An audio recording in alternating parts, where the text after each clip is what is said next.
A very good afternoon to all my participants. We welcome you all again to the St. Joseph's College and Atal Academy's jointly organized 5-day national level faculty development program, Heritage Management, a Business Perspective. I hope you all having a great time and your intellectual hunger to learn more is being satisfied. With the same zeal and enthusiasm, let's move on to the technical session 12 of the day 4.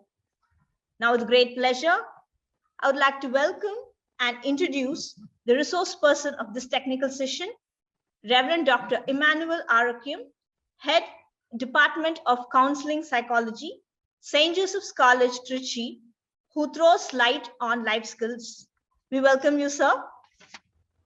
To talk about his career, Reverend Dr. Emmanuel Arakim has done his Bachelor's in English in Loyola College, Bachelor's of Philosophy in Janadipa Ran Vidyapeth, Pune, Bachelor's of Theology in Vidya Jyoti, Delhi, Master's in English Literature, Madras Christian College, Master's in Counseling, Marquette University, Wisconsin, USA, PhD in Counseling Psychology, Marquette University, Wisconsin, USA.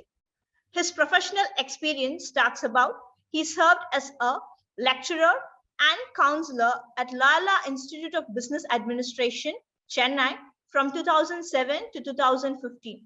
He has also been the Deputy Director and the Dean of Loyola Institute of Business Administration, Chennai, from 2011 to 2014. He was in charge of 1-year training program, pre-renovative for 3 years with 30 participants. He's also been in charge of 1-year training program for 2 years with 30 participants in southern states of India, each at Besich College, Dindigul. He has also been the counselor and the head of the Department of Foundation Courses for 4 years at St. Xavier's College, Palayamkottai, TamilNadu. He's frequently been the visiting lecturer at Liba, Loyola College, Chennai, and Sadhana Institute, Maharashtra. To talk about his foreign career exposure, he has done a psychological internship at Madonna Mental Health Institute, APA Accredited Medicine, Wisconsin, USA. He's been the counselor at Psychic Clinic University as Wisconsin, Madison, USA. He's been the research assistant with the project Arrive at the Center for AIDS Intervention Research attached to the Wisconsin Medical College. He's also been the research assistant at the project Combine Center for Addiction and Behavioral Health Research Institute, Wisconsin, USA.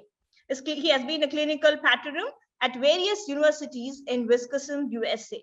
His major spotlight on his career would be he's been awarded as the winner of Adelaide and Herbert Bosom Scholarship for Neuropsychology at Marquette University, USA. So without taking much of your time, I'd like to hand over the session to you, sir. Thank you, sir.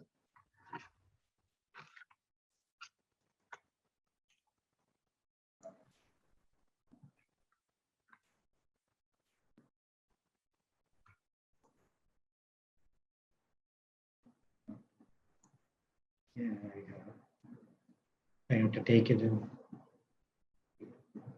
on the desktop.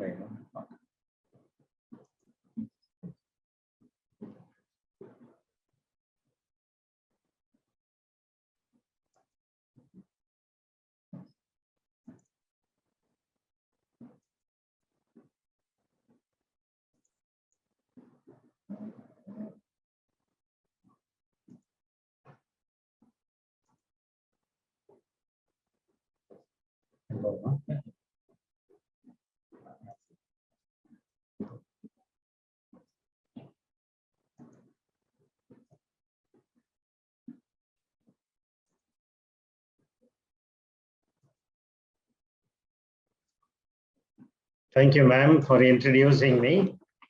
Can you hear me? Yes, Father, we can hear you. Father. Sure. Thank you very much. Good afternoon to everyone, all the faculty members and other research scholars. For the past few days, you have been listening to heritage management as business management, or connected with this topic, a number of other topics. The topic that I am going to deal with today is, very different from what you have been looking at. This will be looking at ourselves, what life skills we need. Okay.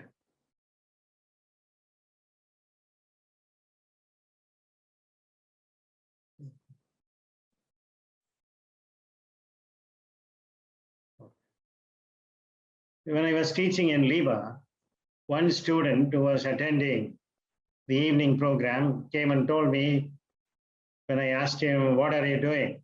I am teaching life skills. What do you teach? Anything from saving people from the ocean on the Marina Beach, first aid, teaching people how to manage their lives if they meet with accidents or if they want to help someone. So he told me his business is that. And he took great pride in telling me that he is helping people.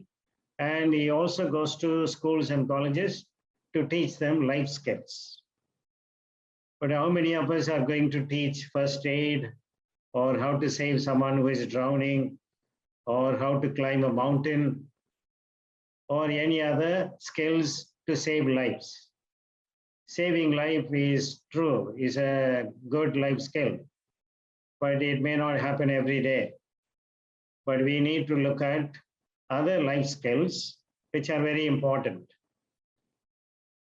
World Health Organization identified in 1999 6 key areas of life skills: communication and interpersonal skills, decision making and problem solving, creative thinking and critical thinking, self-awareness and empathy, assertiveness and self-control, and the last one, resilience. These are well known and oft heard in soft skills training, personality development programs, leadership training, assertiveness training, organizational behavior classes, even counseling skills training or coaching.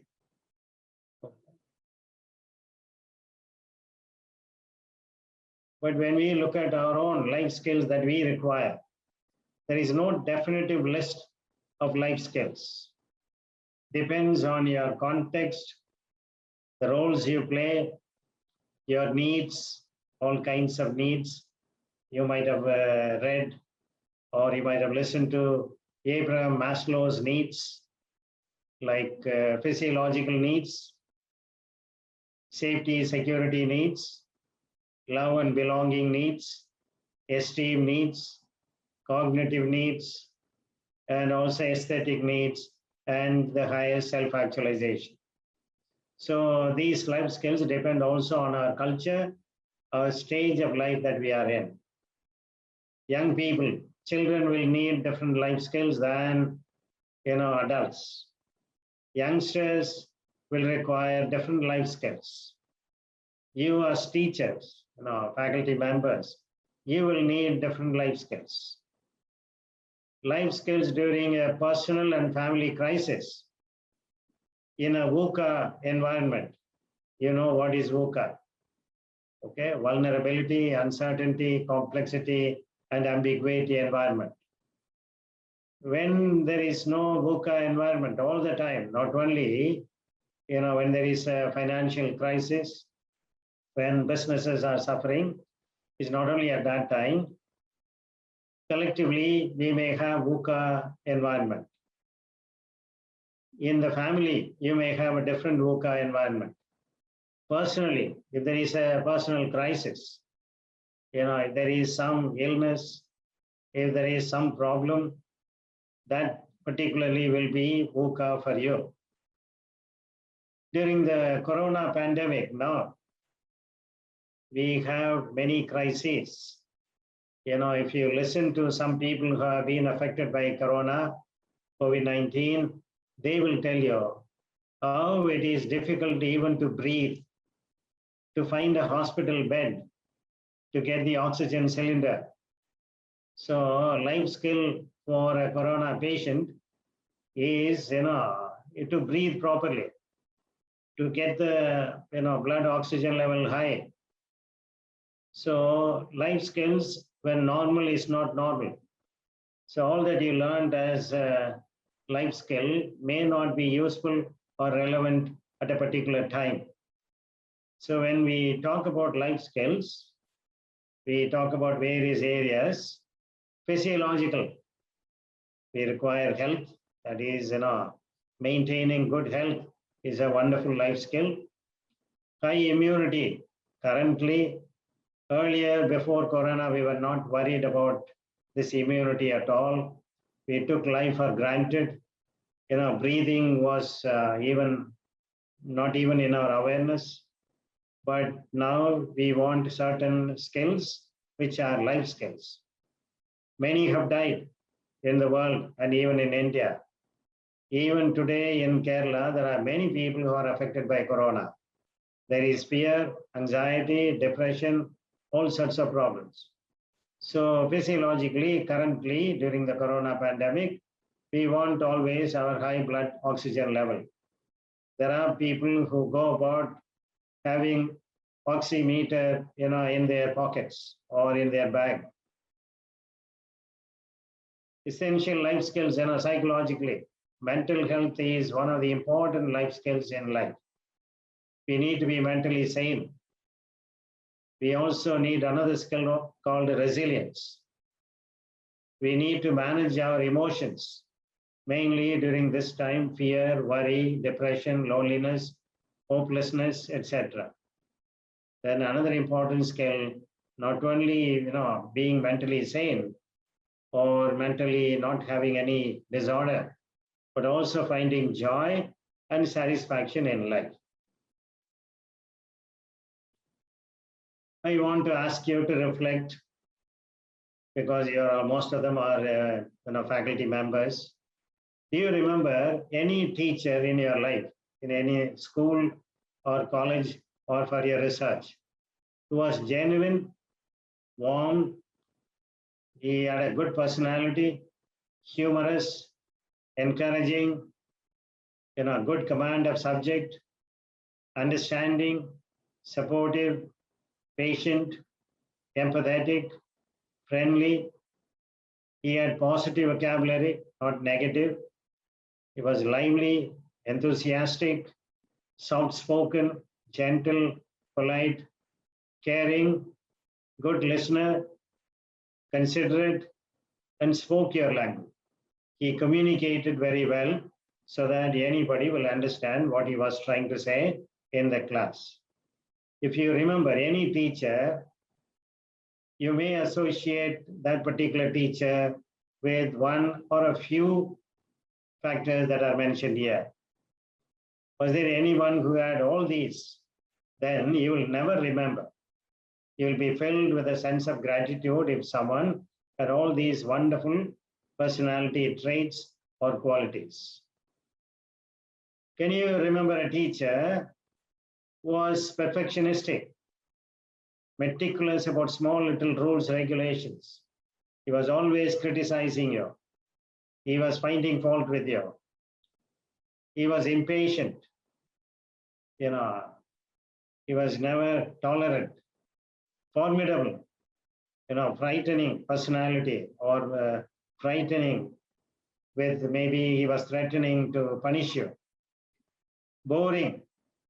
He may have been a scholar, but he was not a good teacher, was not able to communicate. The subject or the person or the context was boring. Very critical, very critical of you or other people or the institution, the world, life. There are people who are like that. Was he sarcastic? Was he or she sarcastic? Partial to some students. Incompetent. He did not know the content. He had no proper knowledge. He was not aware of the latest research. Was he? We may also remember some teachers like this, because maybe they don't know the subject, or they are not good with language, they are not good with managing people, okay, or they are fighting with the family members or the administrators. Something was happening in their lives and they showed their negative attitude and they were always in a pessimistic mode in class. At this time, I want you to reflect on one important question. How will others describe you? What will be the honest evaluation of you, okay, by your friends? How will they describe you? How will they evaluate you? Will your friends say that they are wonderful? You are wonderful, that you are very, pleasant, very generous. They can give any kind of description about you. What will be the evaluation of you by your enemies, those who dislike you, your co-workers, the faculty members in your department, faculty members in another department or in the college or in the university? Students, how will they rate you? How will they evaluate you? Will they give you, O plus or only O or A plus or A or B? How will they rate you? What will be the evaluation of the administrators behind your back, not in front of you? What about your family members and relatives? Do they talk about you very positively to their relatives? And one more important thing I want to ask you, what will be the honest evaluation of you by your own life? If God were to come in front of you, or he were asked to evaluate you, how will he evaluate you? Okay. So will it be positive? Will it be negative? Why I am asking, whether you had remembered, a good teacher, with all the wonderful qualities, or whether you remembered a bad teacher, not a good person, he had a very bad influence on you and others. And then I am asking you, how will others evaluate you? If you are a teacher, how many people will say you are wonderful? This is a good question to reflect. What are your goals? Studying is one, teaching is another, or working, playing, doing many things. They are all wonderful, necessary, but they are not sufficient. I want to ask you one radical question. What do you want to be? Carl Rogers has a book on becoming a person.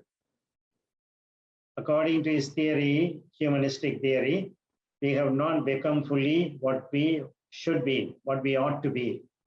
So we are in the process of becoming a person. Are we persons? One question. And what do we want to be in future as a person? Where do you want to be in 5-10 years? You may say, yes, I will get a PhD. Yes, I will become a permanent member in this particular college or university. Yes, I will make so much money. Yes, I will get married, or I will have children, or I will build a house, or I will buy property, all these. But those are all immaterial. When you look at these two questions, what do you want to be? This is a being need.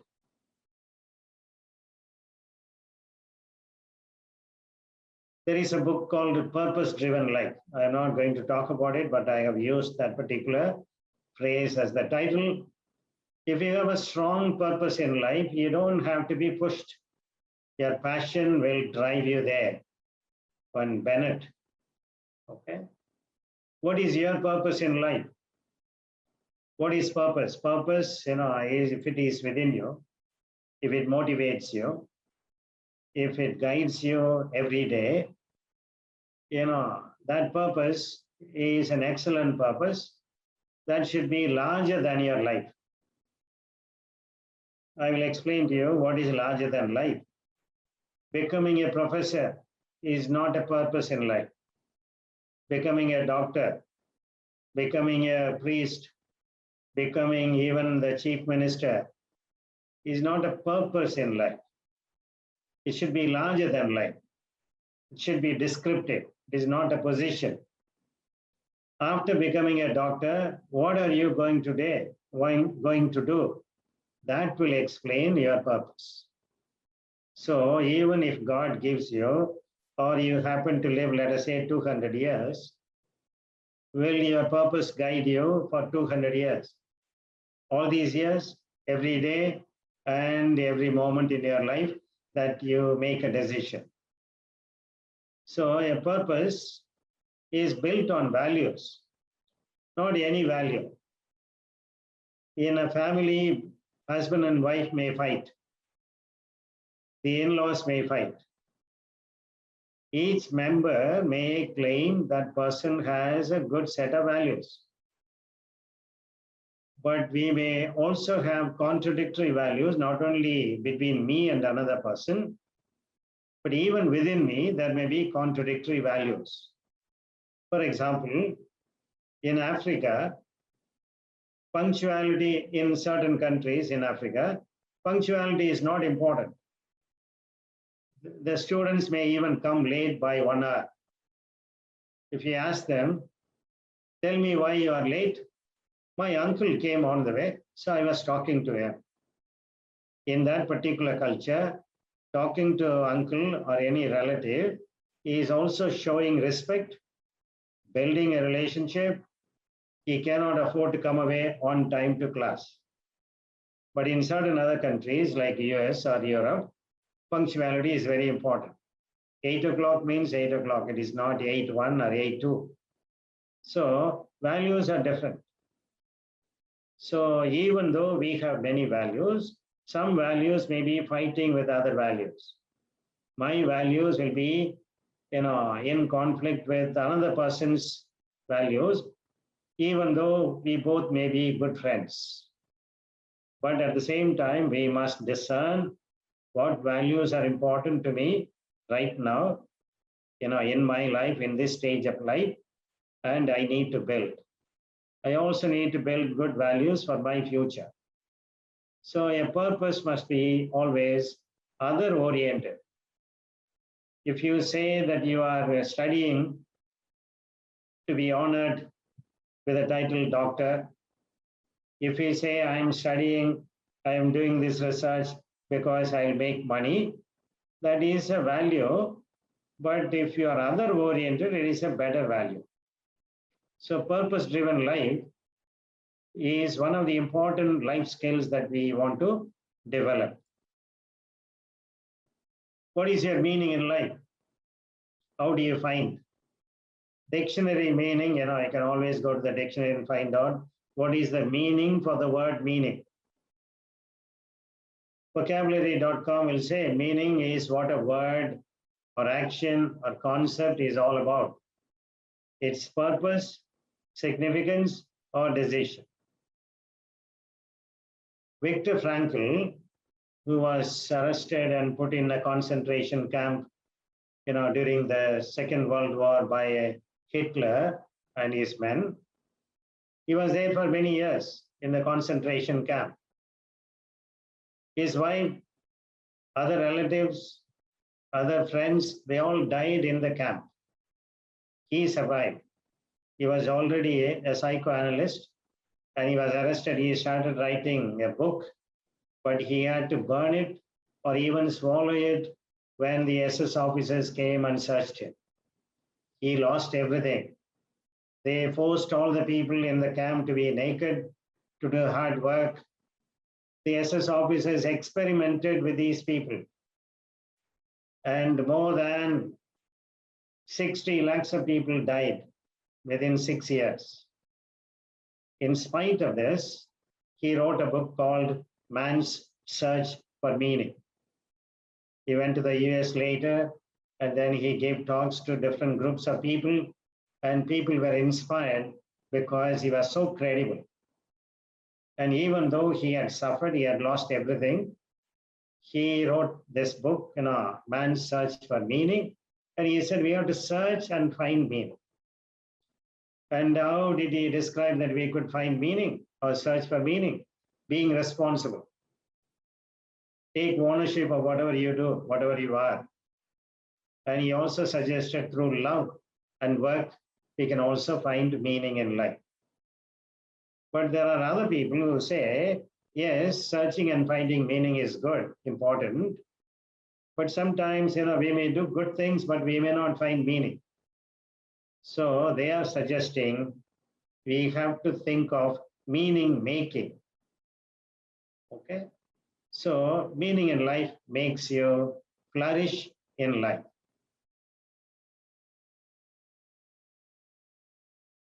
I have, happiness in life. I have a 7-point scale. Strong 1, strongly disagree. 2, disagree. 3, slightly disagree. 4, neither agree nor disagree. 5, slightly agree. 6, agree. 7, strongly agree. There are only 5 statements. Okay, you can also score on your own paper that you have. In most ways, my life is close to my ideal. Ideal means your ideal goal in life. I told you which is larger than life, the purpose in life. From 1 to 7. The conditions of my life are excellent. Where will you place yourself? Strongly disagree, disagree, slightly disagree, neither agree nor disagree, slightly agree, agree, or strongly disagree, strongly agree. Third one, I am satisfied with my life. How much? Okay. Fourth one, so far I have got the important things I want in life. Have you achieved the things that you want in life? Are you happy? Yes, I have climbed a mountain of my achievement. I am happy. There is no need to go further. I am happy here. Fifth one, if I could live my life over once again, I would change almost nothing. That means you have lived your life well, appropriately, and this is the best life you could ever have, and so you don't want to change anything. If you look at the score for these 5 statements, from 1 to 7 you marked, okay? If you have about 25, you will be happy in life. If your score is below 25, maybe between 25 and 15, you are on the average. If it is below 15, that means you need to think about your purpose in life and happiness in life and ask yourself, where am I going? What am I doing? Is my life worth? So this is a very simple, easy, and very short questionnaire. If you can score and find out, this will make you start reflecting about life. More than, people can misunderstand happiness, joy, satisfaction. Psychologists talk about subjective well-being. This is satisfaction with life plus affect. Affect is emotions. Intense positive affect is not necessary for well-being. So they talk about well-being. We need not be emotionally having positive ones for well-being. Happiness is, Martin Seligman, a famous psychologist who is still alive. He was also the president of the American Psychological Association for a full term. He gives a formula for happiness. Genetically set range, 50% out of 100. That means we are genetically programmed to feel happy.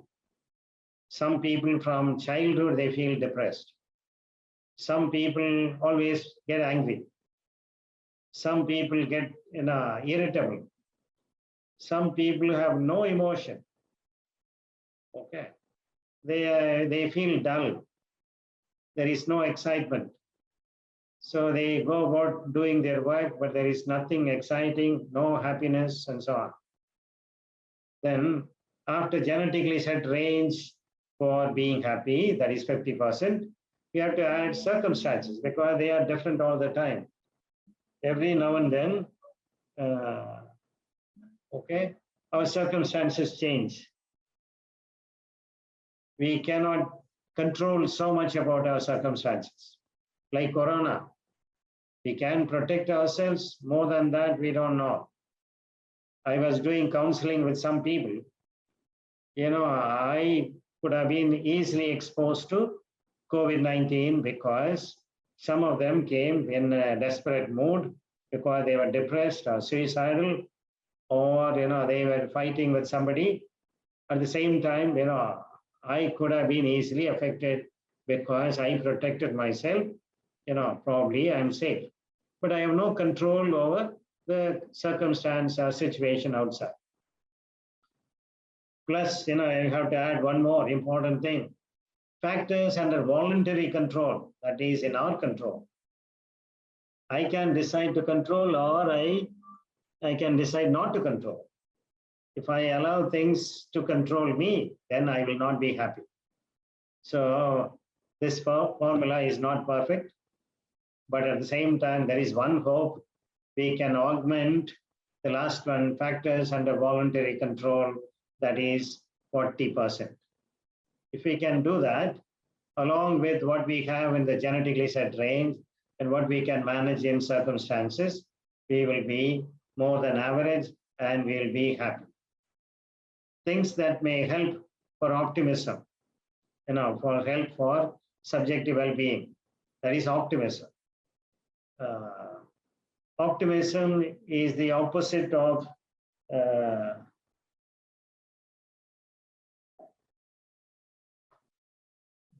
optimism is the opposite of helplessness, hopelessness, which will lead to pessimism. So within pessimism, we have one, helplessness. Say Martin Seligman conducted a famous research with dogs. He trained the dogs to press one lever or lever, whatever, however you call it. In the US, they will call it lever. Here we call it lever. They are bound with the belts in a constrained place. So because of the training, whenever they want to get out, escape, they will press the lever and they can escape. So he did this experiment very well. And he also added other dogs which were not trained. And in one room where he had many dogs, he made sure that even if they press the lever, the belts will not open and they cannot escape. Why do they want to escape? Not only because they are bound, not only because they are bound with a belt. He was also giving electric shock in an acceptable measure. Small, little irritating electric shock he was giving. So naturally, these dogs jump, or they want to jump. When they want to jump, they are tied with a belt, and so they get the shocks continually. The room in which there were dogs which also had the belts, but if they pressed the lever, they could jump out. They succeeded in getting rid of this irritation or the shock, and they escaped.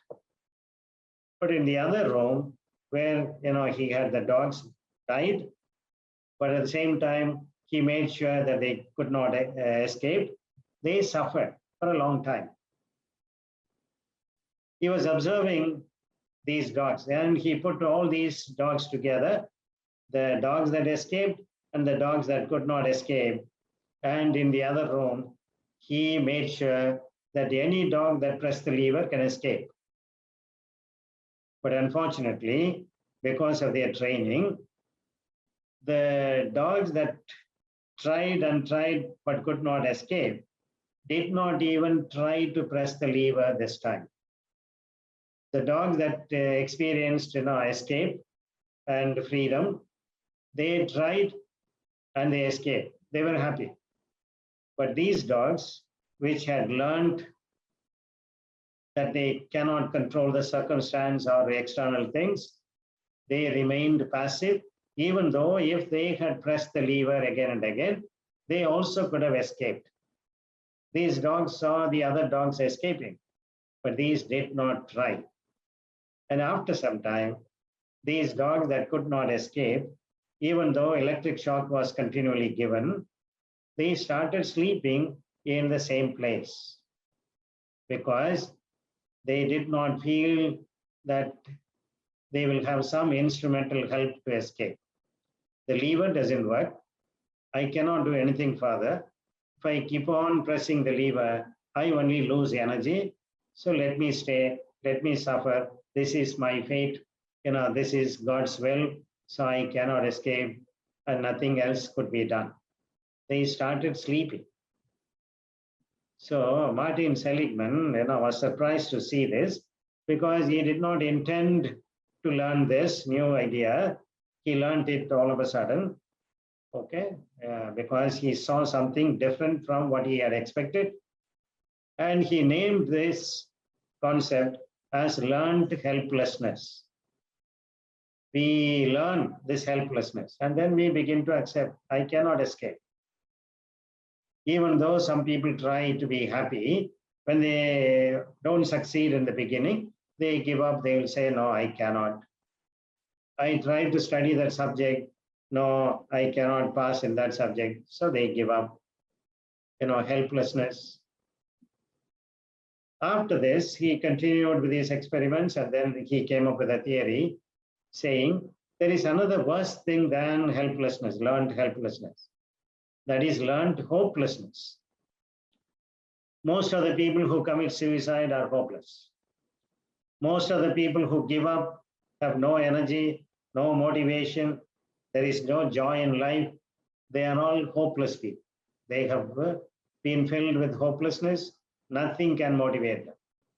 Even if they see others win, even if they see others enjoy life, these people will not try because they have no hope. These people, will be depressed. They will be suicidal. They can also become criminals because they don't enjoy. Why should others enjoy? Opposite is, there is, according to Martin Seligman, you can also learn, you can have something called learn to optimism. Things are bad. You are still struggling. You don't see the end in sight, but you can still feel optimistic about life, about your future. 5 years from now, if you ask the students, they are blinking. Any of the students blink, what will you be in 5 years? I don't know, sir. What do you want to do? Sir, they hesitate to tell me because they are not clear. There is no hope. They feel helpless. Given the system of our education, not all our students get jobs. They don't get paid. People are struggling to get jobs. So there is a certain amount of helplessness, hopelessness, among all our people, both educated, uneducated, rich and the poor. But optimism is not, is not a quality of the rich or the well-to-do. Even a poor man who has nothing can be filled with certain optimism. So that is important. So optimism is very important. If you have good relations, it's very important. Being married, people are happy. By the way, after marriage, many women are depressed more than men. Men are happy, having engaging work and also spirituality. I am not talking about religion. Religion can also make people feel bad, but real spirituality can enlighten you, can enliven you, can also make you free. Leisure, a certain amount of free time, because you need not work the whole day or the whole week or the whole year. You can take days off or weeks off. You can afford. Then good sleep and exercise. What is good sleep? Depends on individuals. Social class and subjective health. According to you, I have met women in counseling who have, classic headache, right side or left side, you call it by different names, but they are comfortable. Yeah, I have this headache from the time I reached puberty, but I'm okay, I can do. But some men, if they have a small little headache, the whole world will know that they have a headache and they may not go to work and they will, depend on other people for ordinary things. So why? It is because this health can be subjective. How you perceive it. You can perceive it as, no, it's not a big problem, or you can perceive it as a big problem. So all these things will help to have subjective well-being. Some other thing that would help you: trust, emotional stability. Okay. Somebody called me the other day and then said, I cannot trust anyone in the world. And, he is becoming psychotic. He is suspecting everyone. He is closing down all his social media contacts. And he is remaining in one single room. He does not even want to, come out to have his meal with his mom. So trust is very important for subjective well-being. If you cannot trust people, then you are in trouble. Emotional stability, that you can manage your emotions, you can understand and manage. Locus of control, even when you succeed, if you think it is only out of luck that you did, you will not be very happy. Suppose you felt, yes, I worked hard, I deserve it. The success belongs to me. Of course, with God's help and with others' support, I did. Okay. This is locus of control. It can be intrinsic or extrinsic. If the locus of control is intrinsic, you will be more happy. Desire for control, is there. You cannot be controlled by other people, other forces all the time. You should have a desire for control. Hardiness, that is feelings of control, commitment, and challenge. Absence of tension, self-esteem, and absence of neuroticism. Neuroticism is connected with anxiety. If it is undue, if it is abnormal, if it is neurotic anxiety, you will never be happy, never safe. Extroversion, being outgoing, that also helps your subjective well-being. If you are too much introverted, then you miss many things. Okay. Agreeableness is easy to get along with. If you are a pleasant person, if you can mingle with others, if you can easily strike a conversation with a stranger, if you can have good friends, if people like you, then we say that you will score high in agreeableness. And repressiveness, defensiveness in the face of life difficulties. There are difficulties for everyone. It is all subjective. For some people, even a big difficulty or challenge or risk in life may not be, making them dysfunctional. So they can repress or they can defend, okay, or they can overcome all these and then face life with joy, with the capacity to help other people. So this is subjective well-being.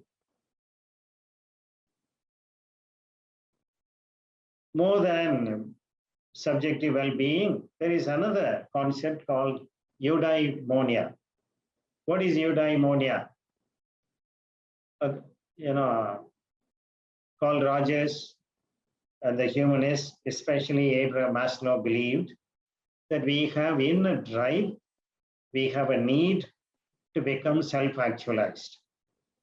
So we have the potential within us, human potential given by God or by genetically we are given, but that potential needs to grow and flourish. But there are many barriers. So we have the actualization of human potential.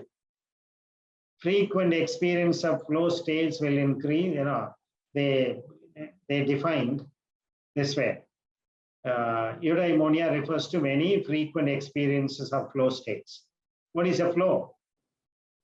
You know, a flow is something in which you are completely immersed. I will show you a video. Okay.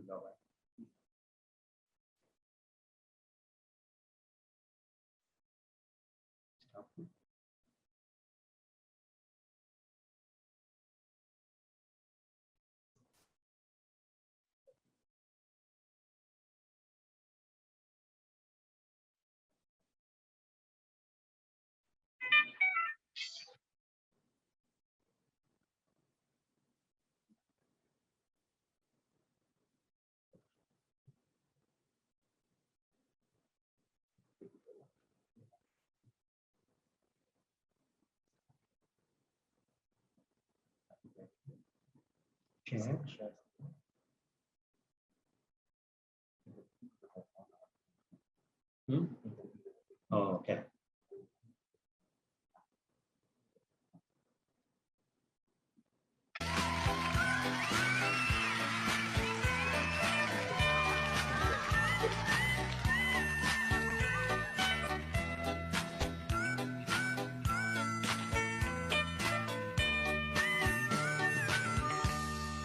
Engkau yang cantik, engkau yang manis, engkau yang manja, selalu tersipu.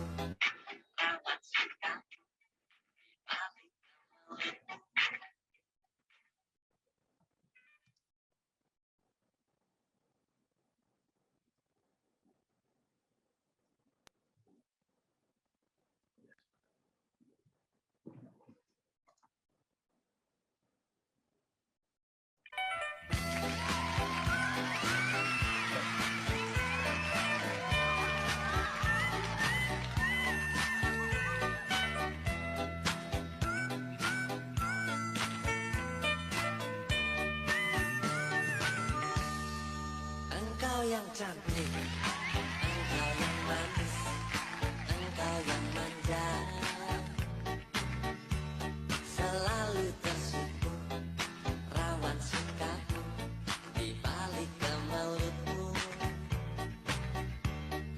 di remah kabutmu, di tabir mega-megamu, ku melihat dua tangan di balik punggungmu,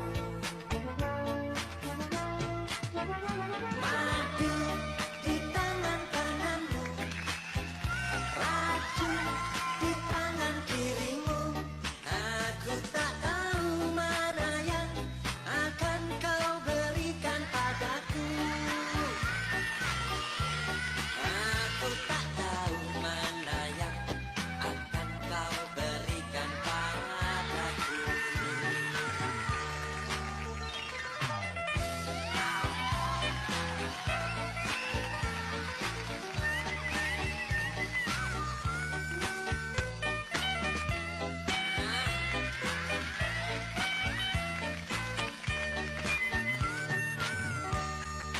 Engkau yang cantik, engkau yang manis, engkau yang manja, selalu tersipu, rawan sikapmu di balik kemelutmu, di remah kabutmu,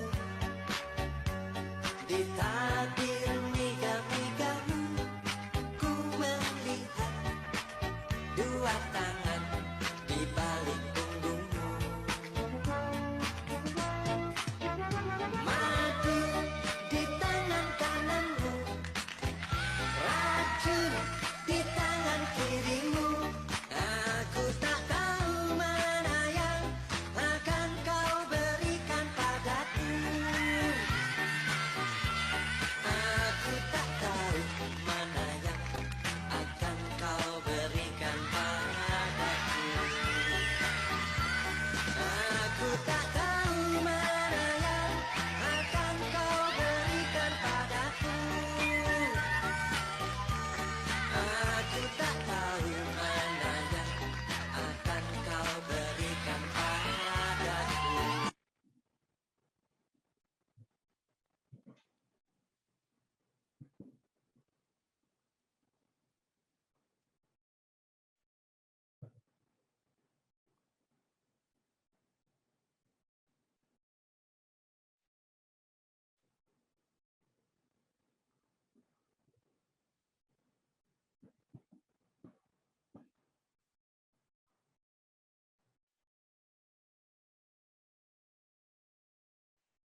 Okay.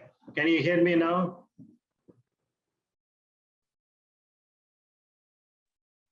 Hello? Yes, Father. Can you hear me now? Yes, Father. It's audible, Father. Yes. I'll continue. You saw the video. Yes. These are Masaka boys. They are very poor. Mud houses, not many resources are available, but they are extremely happy. They are totally immersed in singing and dancing. They are not going to gain anything, but at the same time, they enjoy doing every little bit. These boys and girls are not only dancing for this particular tune, they're also coming up with various dances. I don't know who is helping them, but they are very happy. I don't know whether they study, but they enjoy whatever they do. Other commonly used definitions include for eudaimonia, realizing one's true nature, true self, or personal growth, meaning, and also one riff he mentioned, 6 important components for psychological well-being.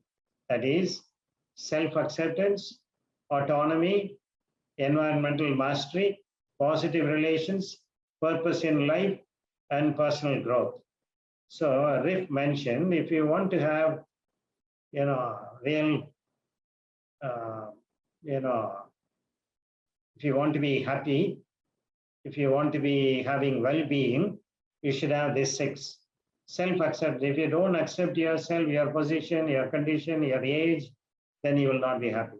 Autonomy. You should be able to decide on your own, not always dependent on other people. If you are clinging on to others, even for ordinary activities, then you will not have well-being. Environmental mastery. That is, you should be able to manage and also control the environments to some extent. Positive relations. You happily relate with others. You are joyful in your relations and you are happy to have many people around you. Then he also added purpose in life, which we already talked about, and personal growth. All these things will give you real psychological well-being. Okay. We talked about other things, self-help and so on. Seligman defines eudaimonia as both flow and meaning. Csikszentmihalyi talks about flow. That is important. If you have, flow experience periodically, if you are enjoying whatever you do, if you are watching cricket, you are happy. If you are doing personal work, you are happy. If you are washing the dishes at home, you are happy. You are fully immersed. This is my duty. I will do. I will enjoy doing. If you are sleeping, you enjoy your sleep. So flow requires, that you really take part in it. You spend more time than other people will do. Sometimes you may even forget your time. So much so you enjoy. That is flow. But Seligman defines eudaimonia as both flow and also meaning. Okay. Eudaimonia. There is a difference between hedonic happiness and eudaimonic happiness. What is hedonic? Hedonic is more pleasure, less pain, or increase pleasure, avoid pain. This is everybody in life, even children would say, I don't want pain, but give me more pleasure. That is hedonic. Eudaimonic is slightly different. This word comes from the word, Greek word, daimon. Daimon refers to potentialities of each person, realization of which leads to the greatest fulfillment.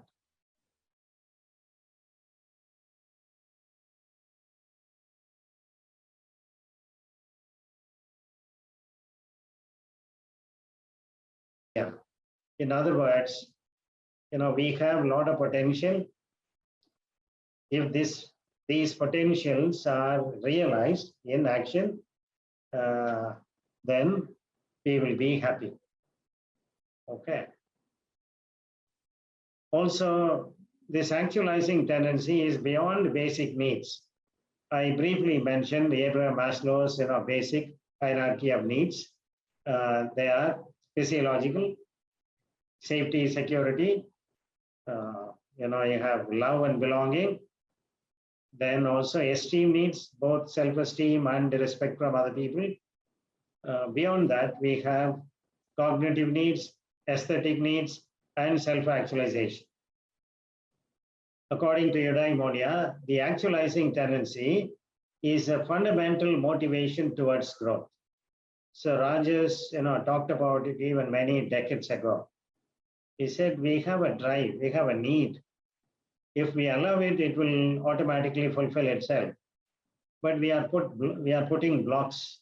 There are many barriers created from our culture, parents, all the rules that we create, our emotions. We are afraid of growing. We are afraid of actualizing our potential. Why don't we do it? Christian understanding would be that we come from God.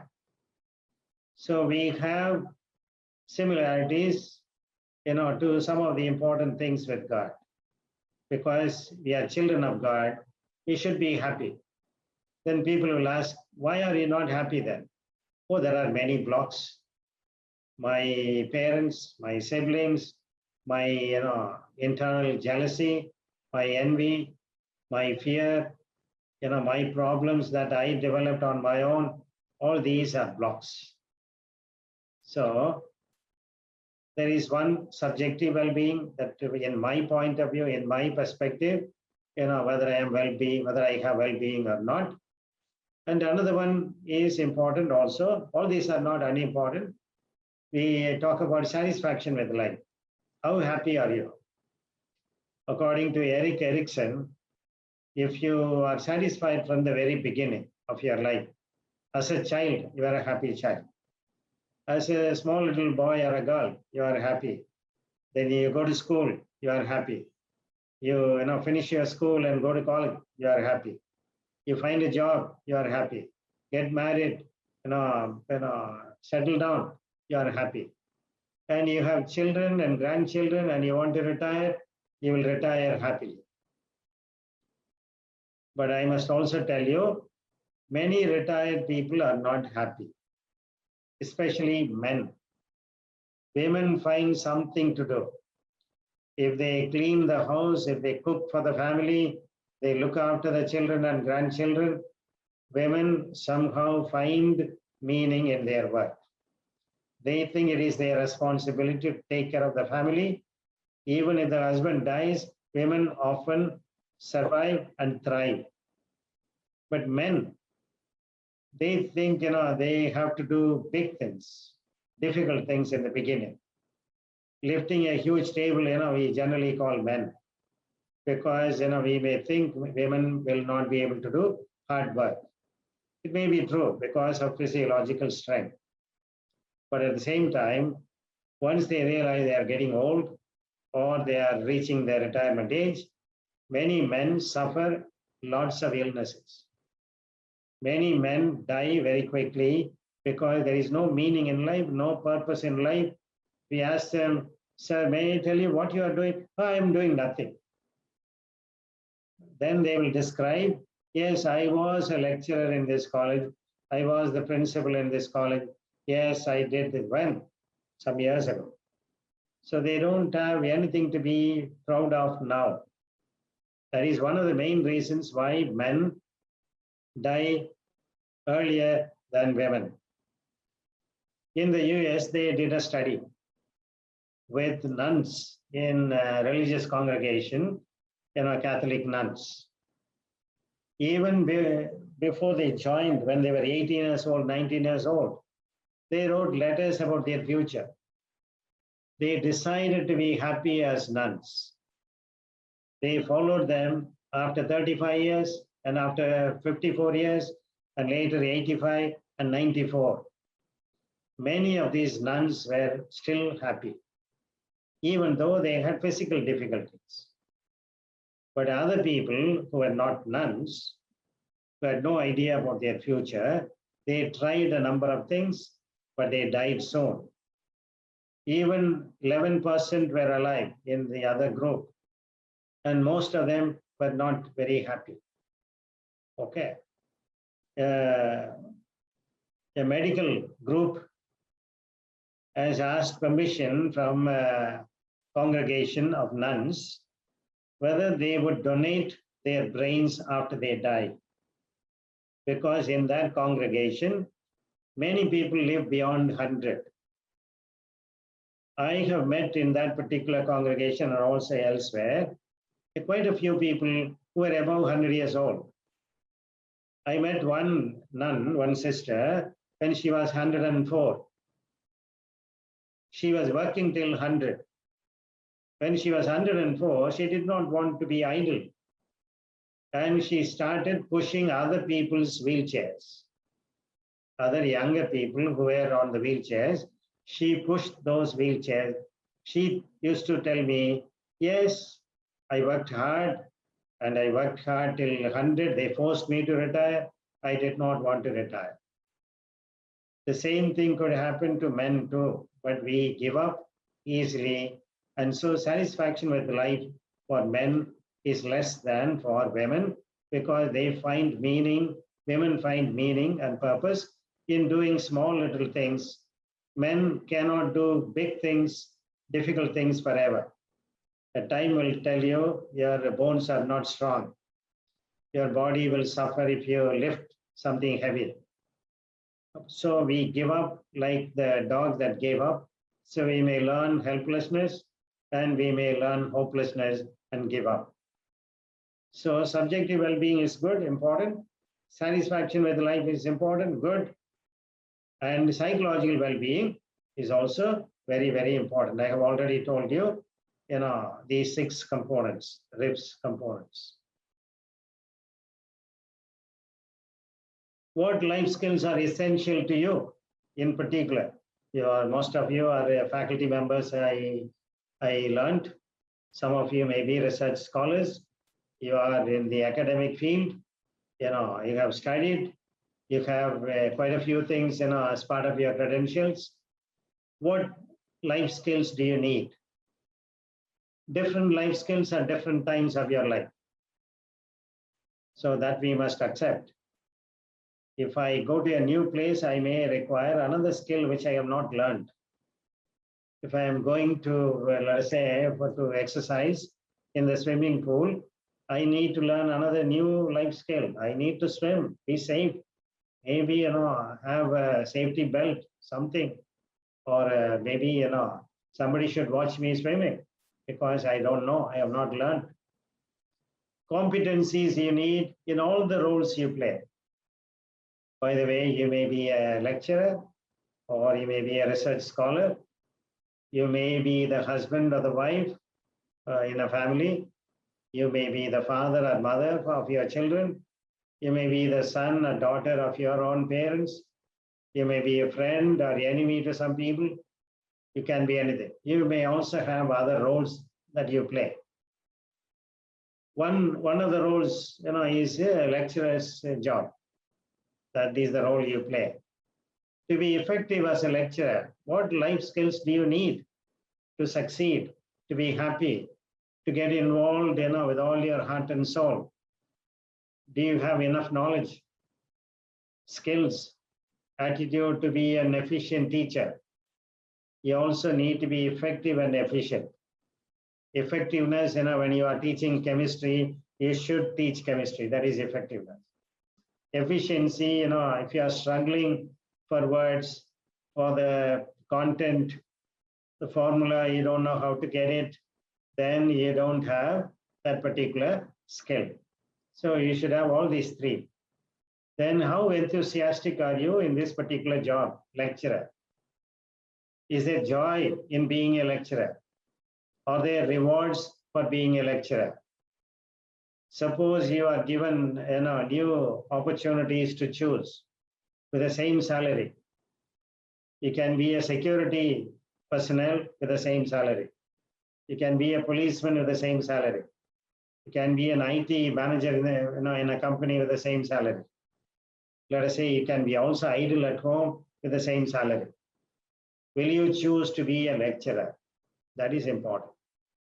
If you choose voluntarily, I want to be a lecturer because I want to pass on the information that I have, the skills I have. I want to educate people in the right attitude to be good future citizens or scholars, then you will be effective. So all these three are important. To be loved as a father or mother, what life skills do you need? There are people who may be good as a lecturer, but they may not be appreciated in the family. Once I attended and I gave a speech and attended, after my talk, one author who had written 3 volumes of a particular topic wanted to, explain about the book, all the 3 books, 3 volumes. And then he wanted to ask people, if you want, you can buy. He gave me 1 set of volumes free because, he liked my talk and he said all these books will be very useful. I thanked him. I admired that he had written so much. Okay, he had written so much in 3 volumes. I don't know how many hours every day he spent for this particular work. Okay. And he started signing for some people on the first page of the book. While he was signing, I was a little away. His wife came to see me. She was also a lecturer. She came to see me. The husband also was a lecturer. So when she came to see me, I spontaneously said to her, you must be very happy and proud of your husband. Seems to be a great scholar. Said, proud? Oh, he is never at home. He never helped me with bringing up the children. He should have married the library. He should stay in the institution. He should not come home. Children and I miss him and he doesn't care. So this man, a very good lecturer, very good author, but not a very good husband or not a very good father. So in all the roles, we must be good. That is the real life skill that we need to learn. If you are a son or a daughter, what competencies do you need to be improving, growing in your role as the son or daughter or husband or wife or father or mother or any other role for that matter. In order to be respected as an educated and much more wise person, what competencies do you need? To be able to provide for the family now and in future, what competencies do you need? What should you do in order to provide enough for the family now and in the future? And to be remembered after you are gone as a member, a citizen who contributed to the welfare and growth of the community. What skills or what competencies do you need? To be joyful in life, what competencies do you need? You should ask yourself, am I really joyful? Or am I jumping from one activity to another, from one pleasure to another pleasure? Hedonic, hedonic will indicate pleasure. We also want to try to taste, experience pleasure, and we are not happy with it. Like, for example, alcoholics, alcohol dependent people, they are not satisfied with one drink. They take 2, 3, and there are people I met recently. One person told me, I am so depressed from the time when I was 8 years old. So, you will be shocked if I tell you how much he wants to drink every day. He makes enough money, but there is no joy in life.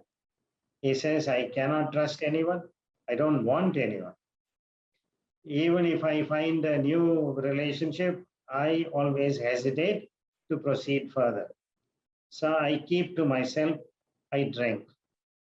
Drink and depression are the only companions for him right now. He wants depression, he wants drink. He's not able to throw away his depression because he says he has enough reasons to feel depressed. And he says, I have enough money to drink, only that gives me some consolation. I even have a blackout, and so I don't remember. Without drink, I cannot go to sleep.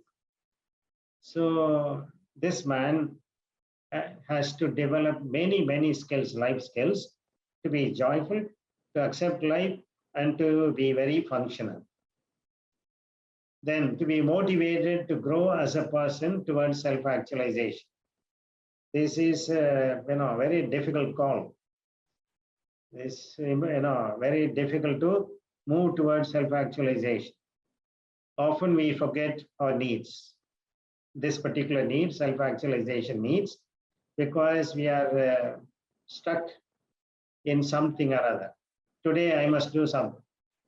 Tomorrow I will think of something else. There is no focus. So life skills are many. In all the roles we need, and we need to develop life skills. We need many competencies for being effective and efficient.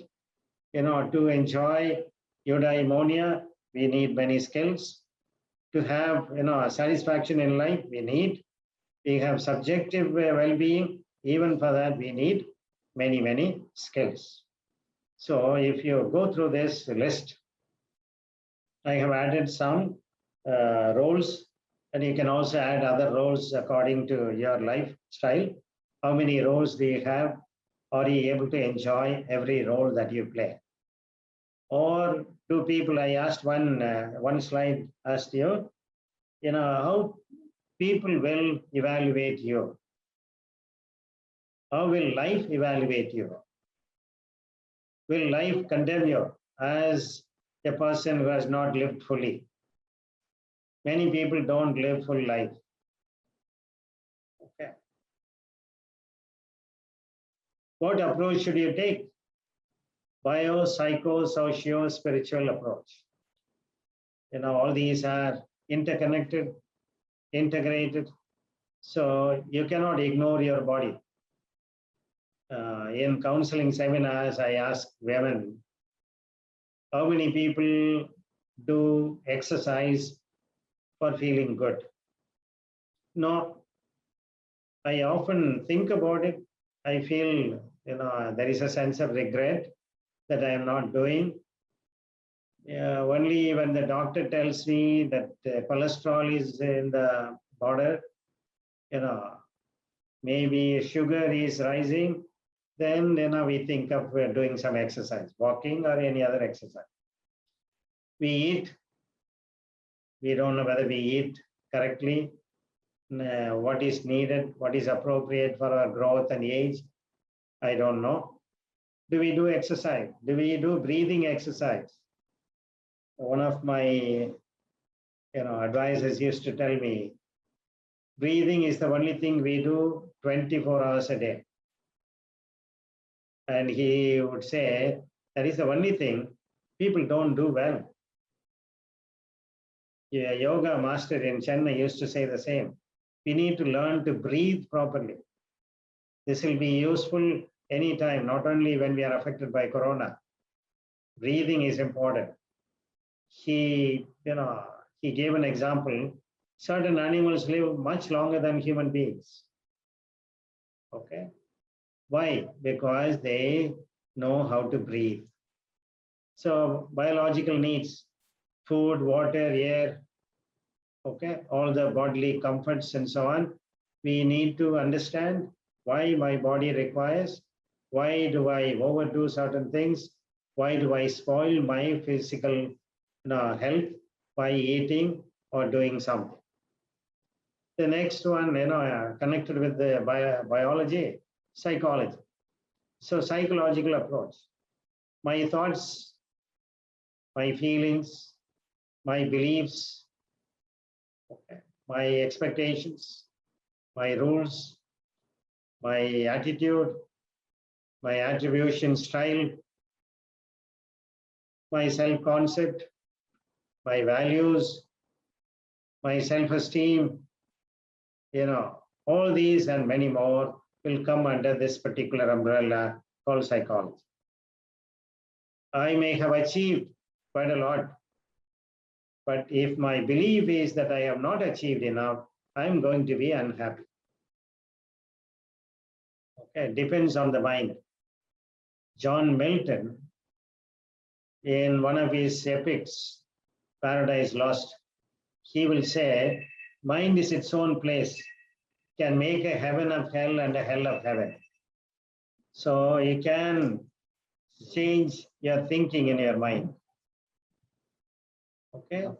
So if it is, if your thoughts are negative, if your beliefs are negative, if you think that you cannot be happy, you will not be happy. There are some people who will say, I can never be happy with what I have done. I can never be happy with my family. I can never be happy with my wife or husband. These people already have decided or programmed to feel unhappy. Okay. Social, that is relations. Are you able to be agreeable? Are you pleasant?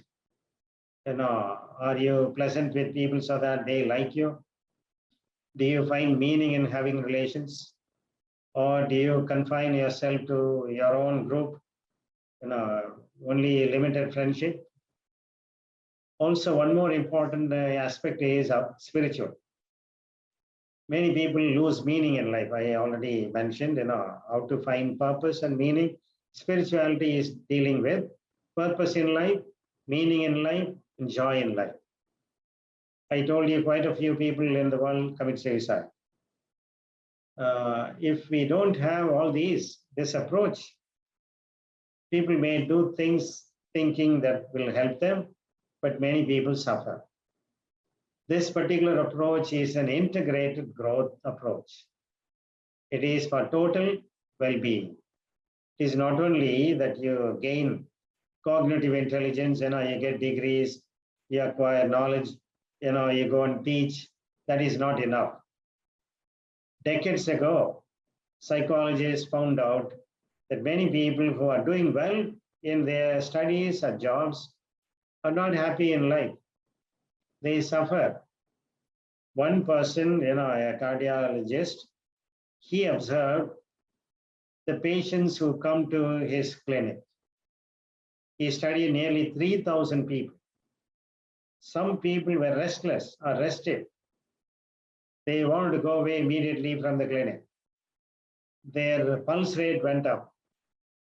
Their sugar went up simply because they were waiting. Simply because they felt they have many other things to do. Why am I waiting here? Why am I wasting my time? Why can't I meet the doctor immediately? You can see these people in the airport. They are waiting for the plane, for the flight to arrive. And in 5 minutes, they go to the counter and ask, when will the flight arrive? Okay. There are people who are never able to be patient, tolerant, and which children have, we may not have. Children may be more patient in certain things. Children also can be unruly. So, bio-psycho-socio-spiritual approach is very important for our life. Only this will give us an integrated approach for integrated growth and total well-being. This will be based on eudaimonia that I explained to you, that we find, that we are totally involved in something. It gives us joy, and it also making us better than what we are. So we are improving our true self. Our personality development, our personality growth is not necessarily developing some skills. Skills are only additions. If you improve yourself, if you are happy deep down, you will also learn things easily. People will like you. People will love you. You will not lack too many things. People will approach you with joy. They will go away from you as if they had met a Mahatma. a person, who is fully self-actualized. Self-actualization is within our reach, but we have to remove the barriers. We have to take special efforts. We have to take responsibility for what we are. Reality therapy or choice therapy will tell us whatever you do is your choice, own it. If you are depressed, they will ask you in therapy, by the way, tell me how you have contributed to your depression. If you are depressed, that means you are contributing something so that you will feel depressed. One day I had a counseling session for a husband and wife. Wife only made the appointment. Both of them came. And as soon as they arrived, I introduced myself and they introduced themselves to me. And I asked both of them, tell me, why did you come to see me? Any problem?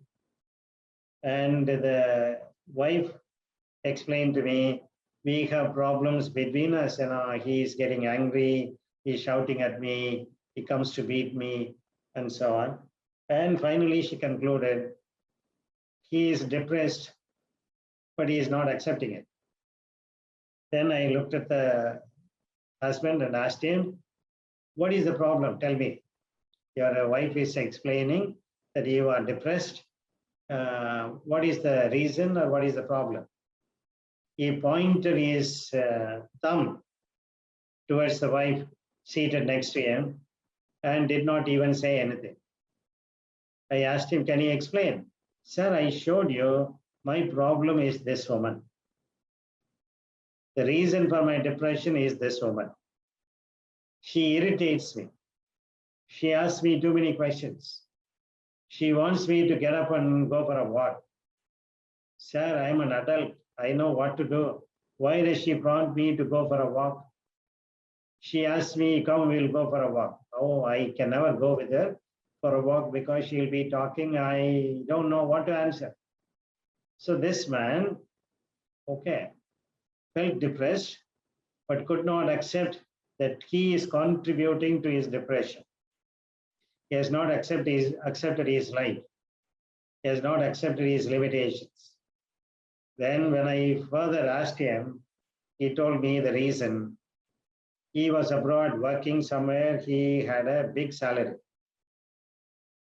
And he got angry with many people. The manager told him, you get angry, go for holidays, go to India. So he came back to India, hoping that the manager will call him within a month or two. 4 months passed, he kept on calling, nobody picked up the phone there abroad. Then finally he made efforts to call that person and then asked the manager, why didn't you call me? I thought you would call me in a month or so. I'm eager to come. Can I come now? He said, no, we don't need you. We have other people to work in your place. Stay there and find a job. So with anger, he said, you think I cannot get a job? I will search for a job. So he went and searched in India, applied in various internet websites, and people asked him to come for a tuppence, only for 20,000 rupees. He told me that he was getting nearly 2 lakhs abroad. And in anger, he did not accept any job here because he said it is beggary to get 20,000 rupees. So he got into depression, he started drinking, and he was abusing the wife. But he came and told me the reason for his depression or drinking is the wife. So lack of self-acceptance, lack of understanding the reality, there is no motivation, there is no emotional maturity, his self-esteem is very low, and he is not happy. No life skills now to this current situation. He has not found many life skills that are required. He had other skills. He was able to find a job elsewhere and abroad. That was some years ago. He could have maintained, he could not because of his temper. And he came back Because he was depressed, he was making the whole family miserable. So this person should have bio-psycho-socio-spiritual approach. If we also look at our own life based on this approach, we will move towards integrated growth, total well-being, and real self-actualization. Then eudaimonia would be possible. What is the focus? I'm giving you a list of things to do. Personality development in all the important traits of personality development. That is, true nature, true self. We need to develop in all our traits. That is, we need to have emotional stability. We need to have openness to experience. We need to have, emotional stability. We need to have agreeableness. We need to have, whether introversion or extroversion, but whatever our life demands, our work demands, we should move towards that. In order to be happy, a little bit of extroversion is good. Okay. So all these 5 important personality traits we can improve, not only in one area, not merely studying, not merely getting a degree, not merely getting a job as a lecturer, but we need to develop our personality as well in all the 5 important traits. Emotional maturity is important. That is another skill, another life skill. This will include intrapersonal intelligence and also interpersonal intelligence, also motivation. Then we have a lot of stress in life. How do you manage your stress? Some people will say, I drink, I go and play, but we may have many techniques, but all these techniques may not work at a particular time. You cannot be totally free from stress. For some people, especially, from September 1, when students are asked to come to class here, many students will have stress. Okay, teaching can be stressful. Writing a project can be stressful. Doing research can be stressful. Managing life and work can be stressful. Okay, there are some people, sir, I have a lot of stress at night because I am not able to sleep. So stress can come from any source, from any angle. Instead of expecting to be free from stress, we can develop the attitude of, I must be stress fit. I must develop my personality, my body, my mind, my social relations and spirituality so that I become stress fit.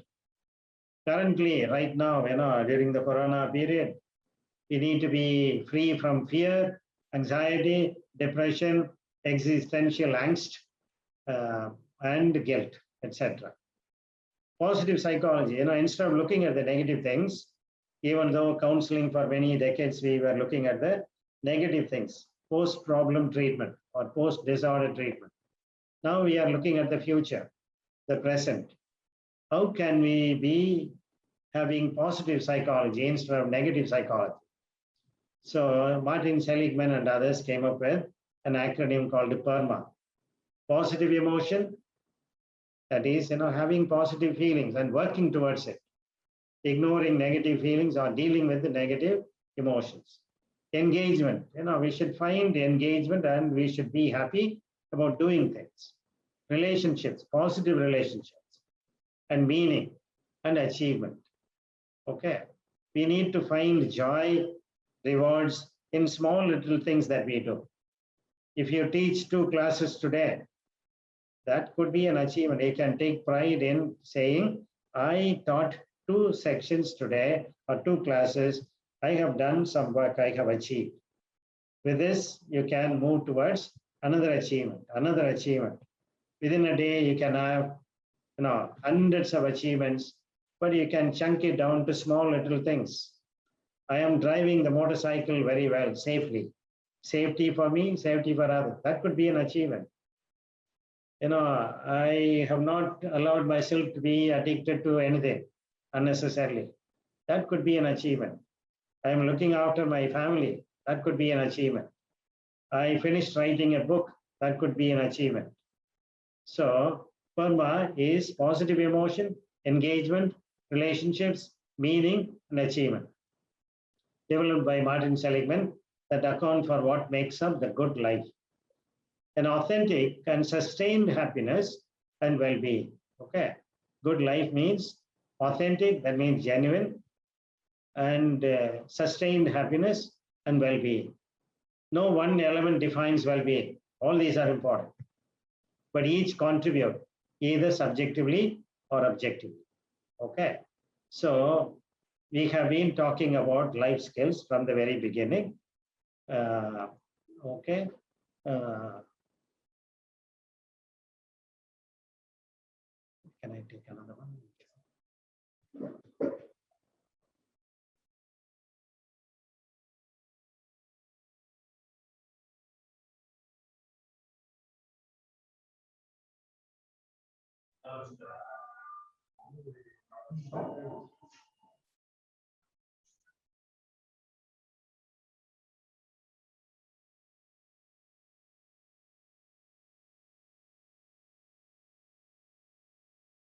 Thank you, Father. We had a great time. 1 minute. Can you tell her? Yes, Father. I will show one video. Okay. Okay.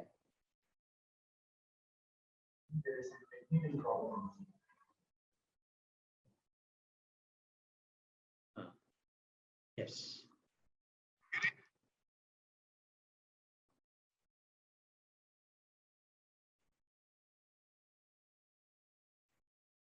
Mic closed. Okay. Share.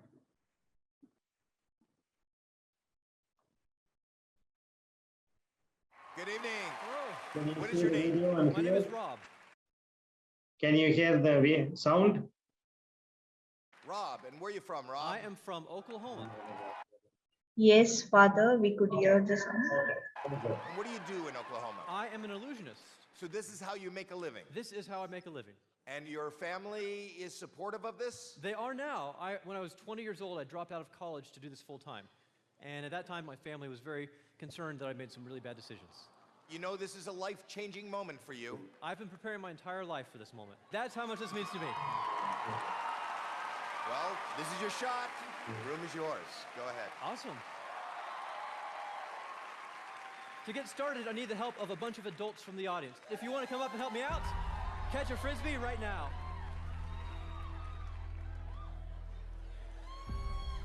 If you have a Frisbee, hold it up high, stand up, walk down, check in over here. And Heidi, Yes, would you mind joining me on stage? sure. Excellent. Coming up. And time.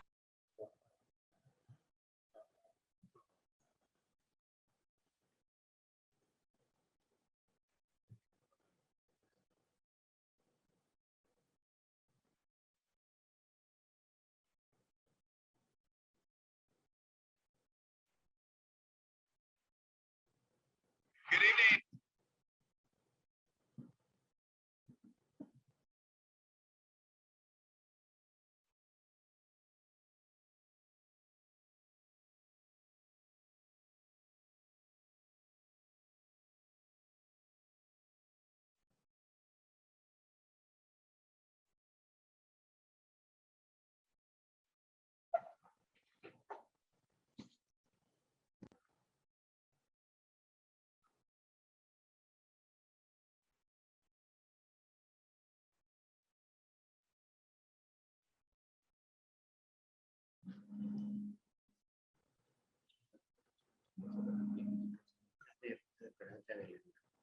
Finished only that.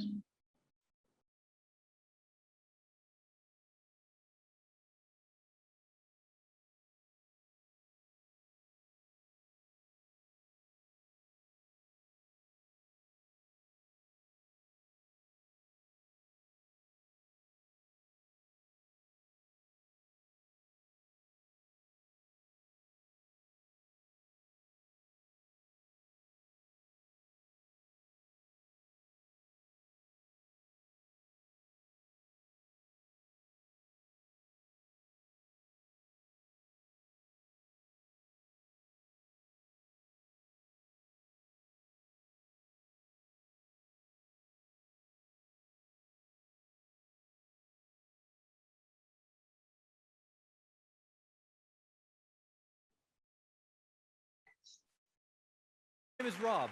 Rob, and where are you from, Rob? I am from Oklahoma. And what do you do in Oklahoma? I am an illusionist.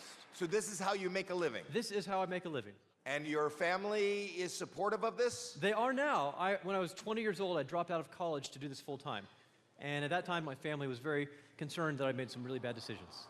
You know, this is a life-changing moment for you. I've been preparing my entire life for this moment. That's how much this means to me. Well, this is your shot. The room is yours. Go ahead. Awesome. To get started, I need the help of a bunch of adults from the audience. If you want to come up and help me out, catch a Frisbee right now.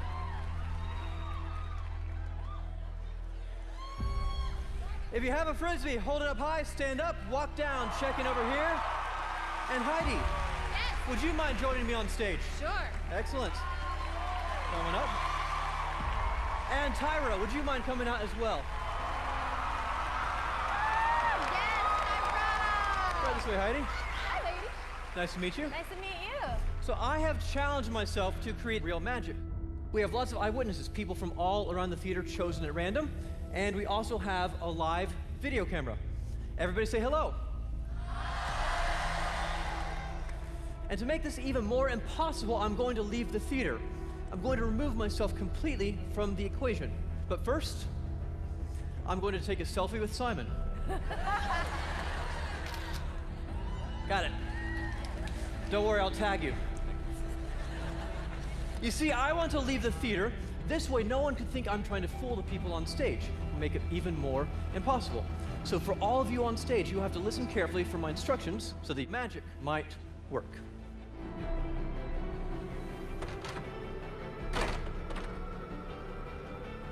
All right, by a round of applause, let me know that you can all still hear me in the theater.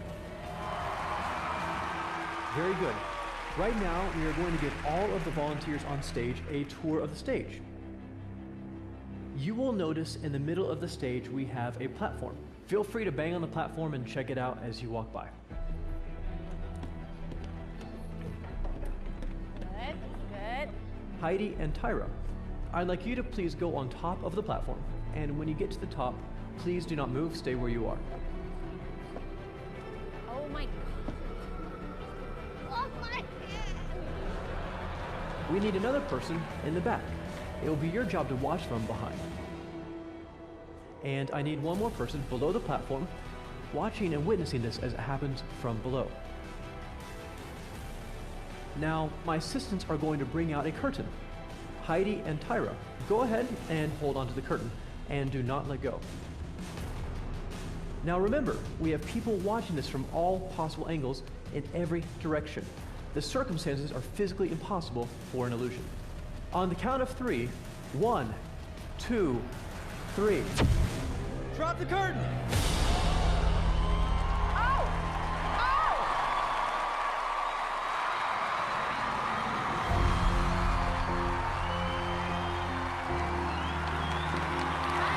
What's happening?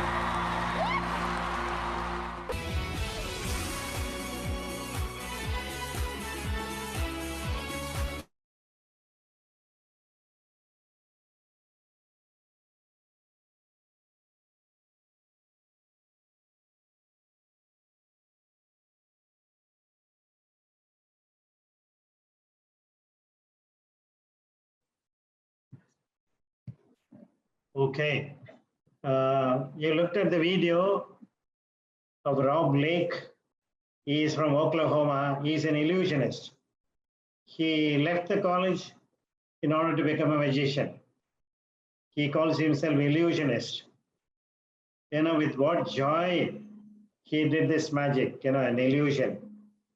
He went outside the theater, but when he came in, okay, we were all surprised. We watching, and the audience, the judges, everybody was surprised because it is impossible. This illusion is impossible.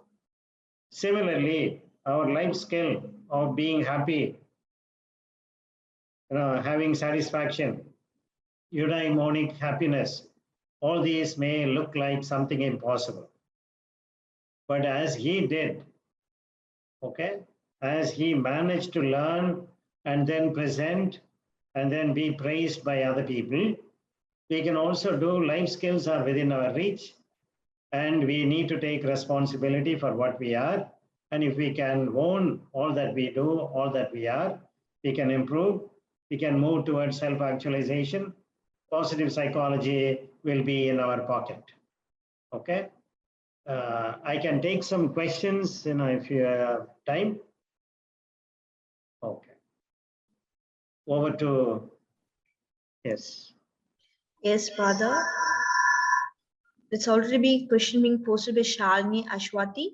Okay. At times, diffidence is misconstituted for arrogance. How do you get rid of one and remove misconception about the other? Okay. Can you repeat the question? Yeah. At times, diffidence is misconstituted for arrogance. Misconstrue. Okay. How do you get rid of one and remove misconception about the other? Okay. Okay. Perceptions need not be based on facts or logic. This is how some people perceive others. Okay. So we need not be frightened of misconceptions, but as soon as you become aware that somebody has a wrong understanding of you, perceives you wrongly, you take steps to explain yourself, your mind, your behavior, your attitude, if that is possible. We cannot expect everyone to understand us properly, to perceive in the right way, because each one has one perception. Perceptions are not easily controlled.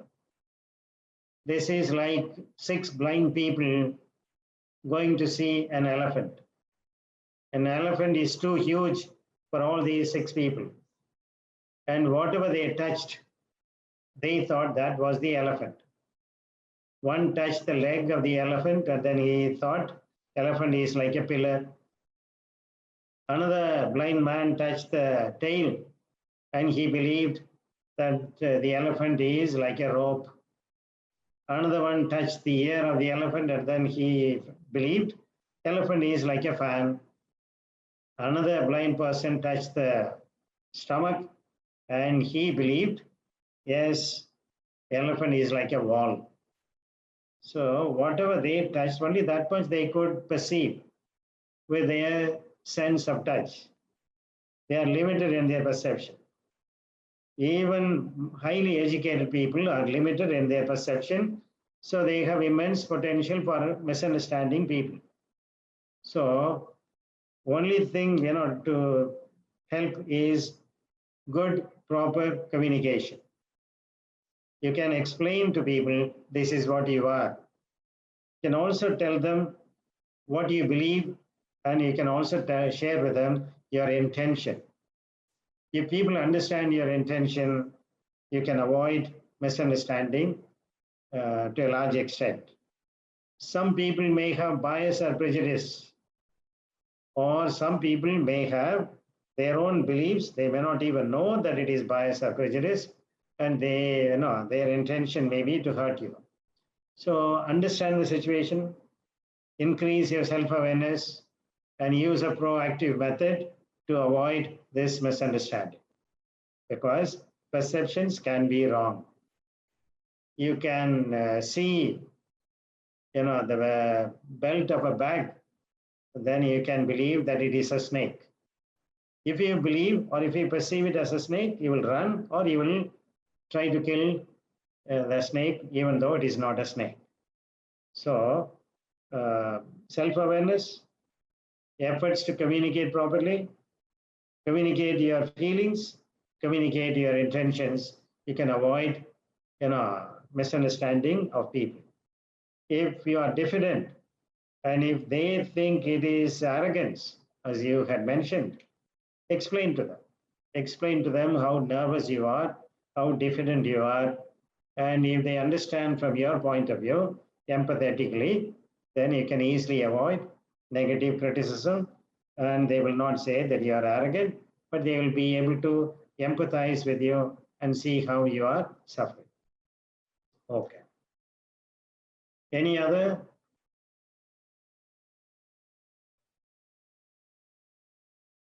Thank you, Father. One more question from Beshwar.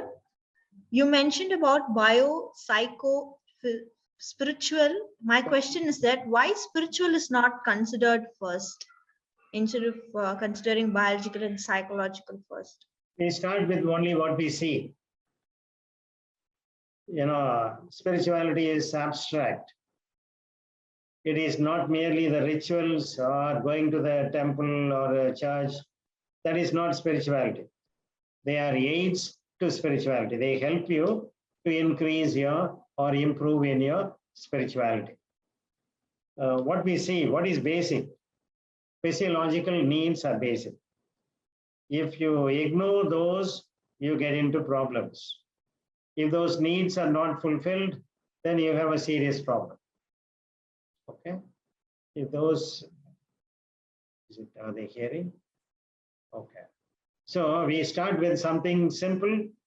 What is at the bottom of the pyramid? Spirituality will be somewhere on the top of the pyramid. Okay. Any other question, MC?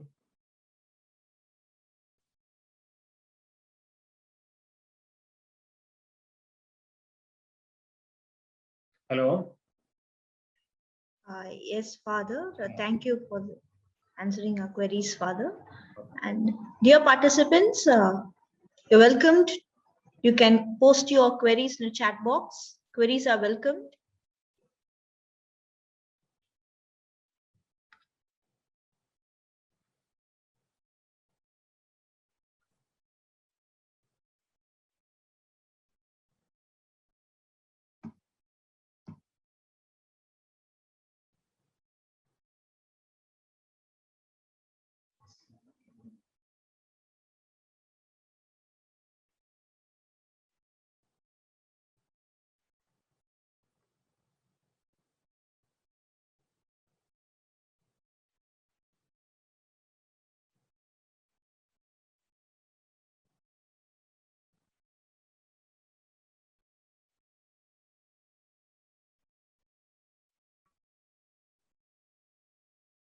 Dear participants, if you have any queries, you can post it up in the chat box.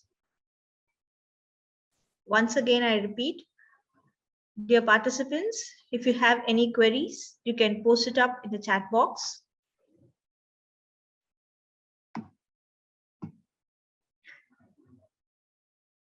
So, hope there are no queries here. We could just conclude the session.